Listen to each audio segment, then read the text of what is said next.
ہمارا new year یا پھر اس طرح کے سالوں کا استقبال کرنا یا ان کے جانے کا غم منانا اس کی کوئی اصل نہیں ہے۔ یہ سال کا آخری گھنٹہ ہم تو صرف اس لیے یہاں پر جمع ہیں کہ غیروں نے لوگوں میں ایک عجیب مزاج بنا دیا ہے کہ اس کو سیلیبریٹ کیا جائے گا۔ اور کیسے سیلیبریٹ کیا جائے گا؟ شراب کے نشے میں دھت ہو کر ساحل سمندر اور دیگر علاقوں پر آج پارٹیاں اور وہاں پر نشے کی محفلیں سجائی جاتی ہیں۔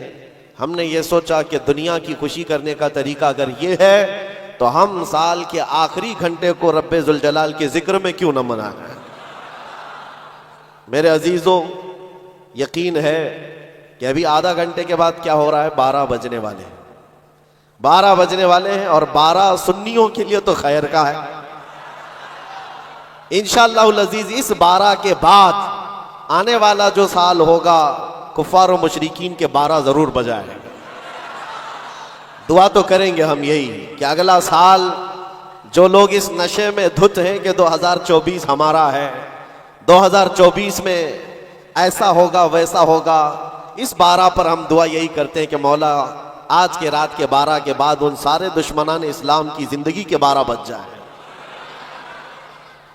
اللہ کریم وہ دن ضرور لائے گا۔ اور میں نے ایک آیت تلاوت کی ہے آپ کے سامنے، قرآن پاک کی مشہور سورہ ہے، سورہ والضحیٰ۔ رب تبارک و تعالیٰ قسم یاد فرما رہا ہے، اس چاشت کے وقت کی قسم جو محبوب کے چہرے کی طرح چمکتا ہے، واللیل اذا سجا، اس رات کی سیاہی کی قسم جو محبوب کی زلفوں کی طرح ہے، ما ودعک ربک وما قلا، محبوب آپ کے رب نے نہ آپ کو چھوڑا ہے اور نہ کچھ کم کیا ہے، وَلَلْآخِرَةُ خَيْرٌ لَكَ مِنَ الْأُولَىٰ، اے محبوب آپ کی ہر آنے والی گھڑی پچھلی گھڑی سے بہتر ہے۔ جب یہ وعدہ کس کا ہے؟ رب ذوالجلال کا۔ حضور کی ہر آنے والی گھڑی پچھلی گھڑی سے بہتر ہے تو امت کی بھی ہر آنے والی گھڑی پچھلی گھڑی سے بہتر ہوگی۔ ہم آنے والے سال کا استقبال اسی اعتبار سے کریں گے کہ رب تعالیٰ کا وعدہ ہے کہ ہر آنے والی گھڑی بہتر ہوگی، تو پھر انشاءاللہ ہم یہ کہیں گے 2024 ہمارا ہے انشاءاللہ، اسی طرح کے بلکہ اس کے بعد آنے والے سال بھی ہمارے ہیں۔ میں گفتگو کی طرف آگے بڑھتا ہوں، لیکن اس سے پہلے آپ کو میں بتاؤں، ایسے ڈر کے ماحول میں، ایسے سراسیمگی کے وقت میں، جہاں لوگ چھوٹی سی افواہ پر بھی گھروں پر دب کے بیٹھے ہوئے ہیں، آج مسلمانوں میں خاص طور پر اتنا ڈرایا گیا ہے کہ لوگ سفر کرنا بھی چھوڑ رہے ہیں۔ ارے نہیں، اب ایسے حالات ہو جائیں گے ہم ٹرین کا سفر نہیں کریں گے، فلاں جگہ نہ جائیں۔ اتنے ڈر کے باوجود، ڈر تو تمہارے اندر پھیلایا گیا، خوف تمہارے اندر لایا گیا، لیکن جانتے ہو ان کے پاکھنڈیوں کی باتوں کو سنا کبھی؟ یہ گوفے میں بیٹھ کر یہ کہتے ہیں کہ 2029 میں بھارت کا پردھان منتری مسلمان بن سکتا ہے۔ یہ ہم نہیں کہہ رہے ہیں، اور نہ ہی اس کرسی کی لالچ میں ہم دوڑے بھاگ رہے ہیں۔ جس کے پاس آیت الکرسی ہے اسے اس کرسی کی حاجت نہیں، لیکن دلوں کا خوف یہ بتاتا ہے، ان کا ڈر یہ بتاتا ہے کہ اگلے سال آنے والے ان کے لیے ہو سکتے ہیں، اور میں دعا کرتا ہوں اللہ ان کا ڈر صحیح فرما دے۔ عزیزان گرامی وقار، ہر آنے والا دن تمہارے لیے بہتر ہے، لیکن شرط ہے، ایک ہی شرط ہے، کیونکہ رب تعالیٰ نے فرمایا وَلَا تَهِنُوا وَلَا تَحْزَنُوا وَأَنْتُمُ الْأَعْلَوْنَ، گھبراؤ مت، بے قرار مت ہو، تم سب سے زیادہ کامیاب رہو گے ان کنتم مؤمنین۔ شرط یہ ہے کہ تم میرے نبی کی غلامی میں آ جاؤ، ایمان والے ہو جاؤ، تب پھر تمہارے لیے ہر آنے والی گھڑی بہتر ہے، ہر آنے والی گھڑی پچھلی گھڑی سے بہتر ہے۔ شرط یہ ہے کہ ایمان کی زندگی آ جائے تمہارے، اور ایمان نہ ہو، ایمان کسے کہتے ہیں سب کو پتا ہے، حدیث رسول ہے، میرے آقا صلی اللہ علیہ وسلم نے فرمایا لا یؤمن احدکم حتی اکون احب الیہ من والدہ وولدہ والناس اجمعین، تم میں سے اس وقت تک کوئی مومن نہیں ہو سکتا کامل جب تک کہ وہ اپنے ماں باپ، اولاد اور ساری دنیا سے زیادہ مجھ سے محبت نہ کرے۔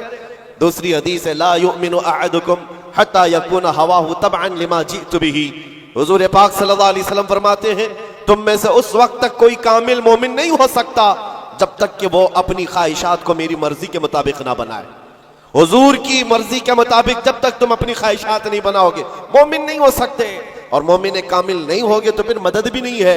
मैं उस मोमिन की बात कर रहा हूं जिसको कुरान कहता है कभी कद अफलहल मोमिनून, ईमान वाले कामयाब हो चुके।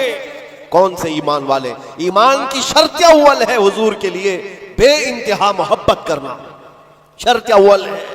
अब आइए हम आज की इस रात में तज़किरा उन लोगों का करें जिनका जिक्र हमारे ईमान की जिला का सबब है। वो दीवान गाने इश्क रसूल जिन्होंने अपनी जिंदगियां हुजूर के कदमों में निछावर कर दी।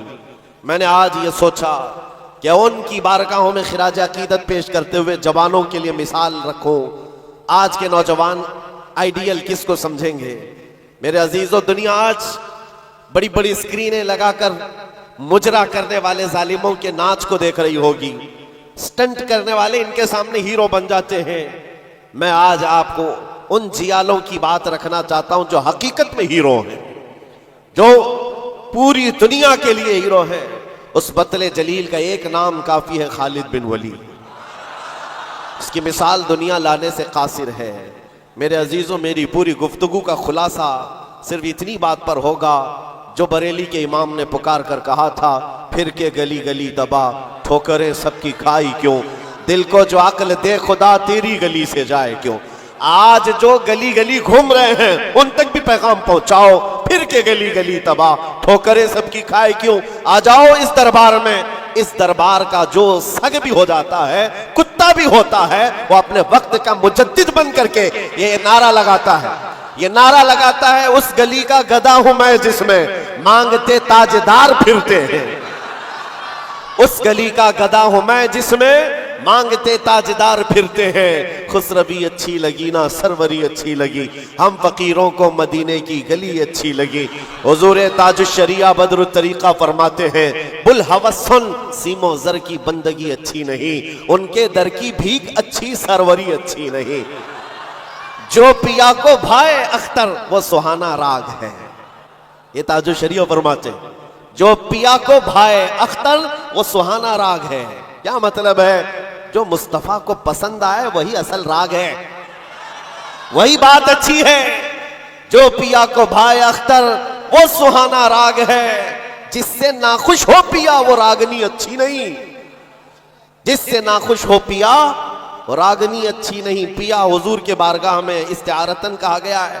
हुजूर को जो चीज ना पसंद है वो हमारे लिए अच्छी है ही नहीं। यही तो बरेली का मिजाज है। कहते हैं ना ताजुश्शरिया रहमतुल्लाह तआला अलैह कि नबी से हो जो बेगाना उसे दिल से जुदा कर दे, पिदर मादर बिरादर जानो माल उन पर फिदा कर दे। ये सारे अशार का लुब्बे लुबाब खुलासा क्या है? उसका खुलासा यही है जो सहाबा का नारा था, हो ना ये फूल तो बुलबुल का तरन्नुम भी ना हो, चमने दहर में कलियों का तबस्सुम भी ना हो ना ये साकी तो मैं भी ना हो, खुम भी ना हो, बस में तौहीद दुनिया में ना हो, तुम भी ना हो। खीमा अफलाक का इस्तादा उसी नाम से है, नबज़े हस्ती तपश आमादा उसी नाम से है। दश्त में दामने कोहसार में मैदान में है, बहर में मौज की आगोश में तूफान में है। चीन के शहर मराकश के बयाबान में है, वही नाम पोशीदा हर मुसलमान के ईमान में है। और वो जो न हो तो और वो जो न थे तो। ये सारे अशार के बाद अब आओ मैं गुफ्तगू को आगे बढ़ाता हूं। इसी बात पर तवज्जो रखना, फिर के गली गली तबाह ठोकरें सबकी।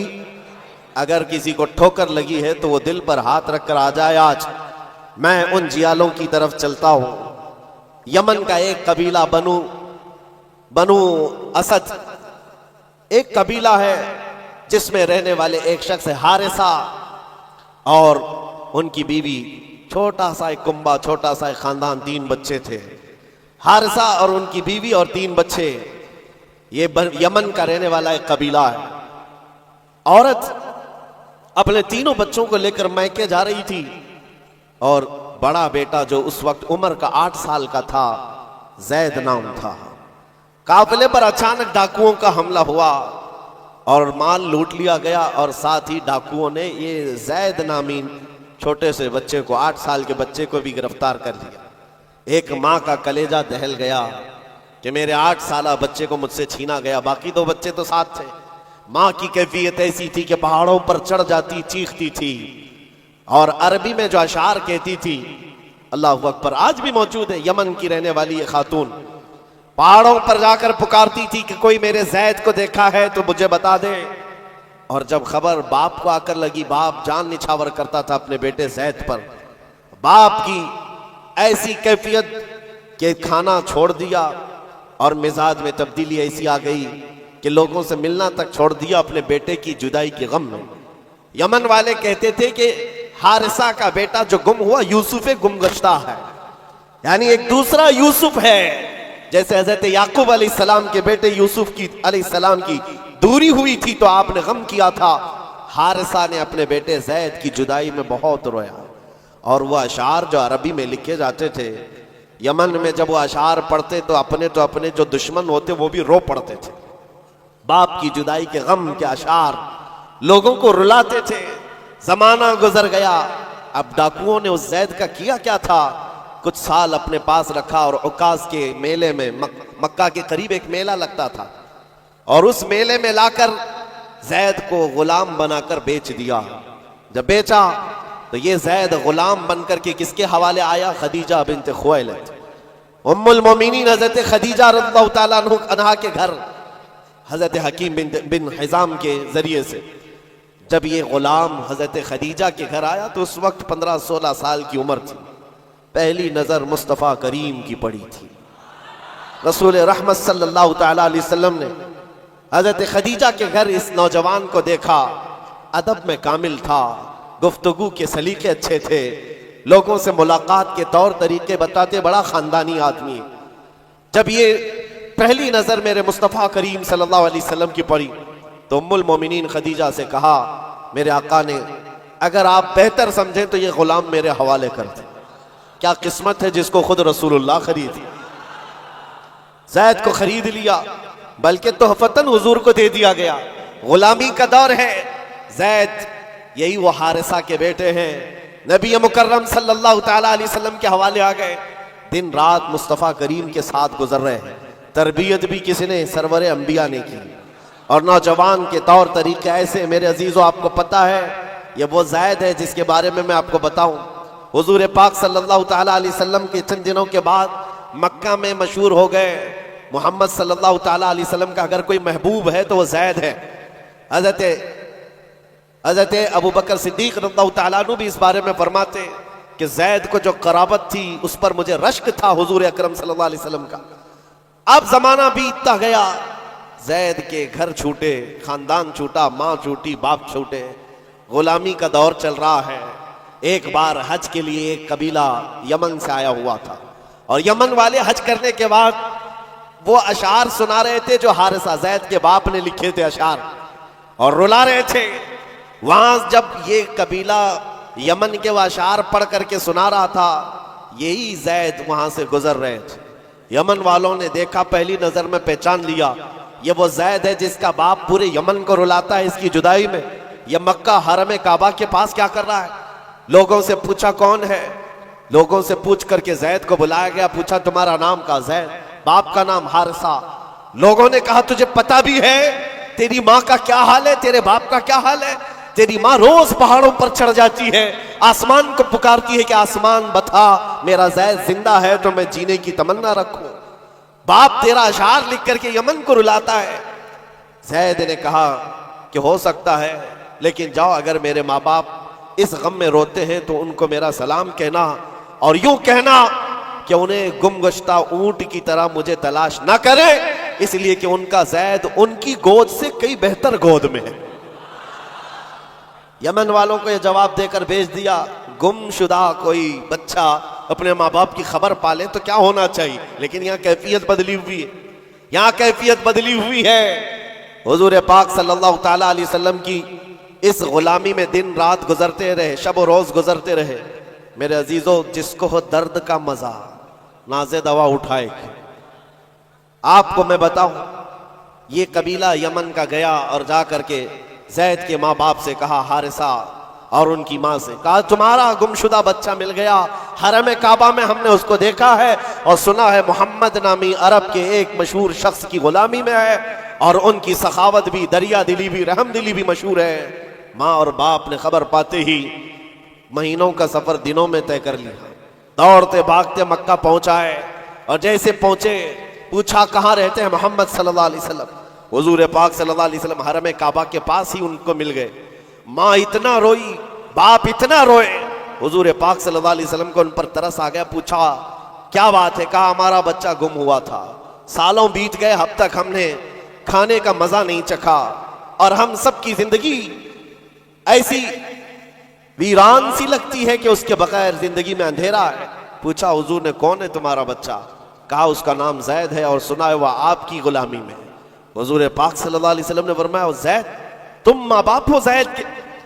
कहा हाँ, अगर आप मुनासिब फरमा समझे तो हमें हमारा जैद लौटा दें। आप अल्लाह के तरफ से सुना गया है बड़ा रहम दिल रखते हैं, हमारे लिए अपना जैद लौटा दें। हुजूर पाक सल्लल्लाहु अलैहि वसल्लम ने कहा मैं किसी के बाप और किसी की माँ से उसके बच्चे को अलग नहीं करना चाहता, लेकिन फिर भी ये फैसला मैं जैद के ऊपर छोड़ता हूँ।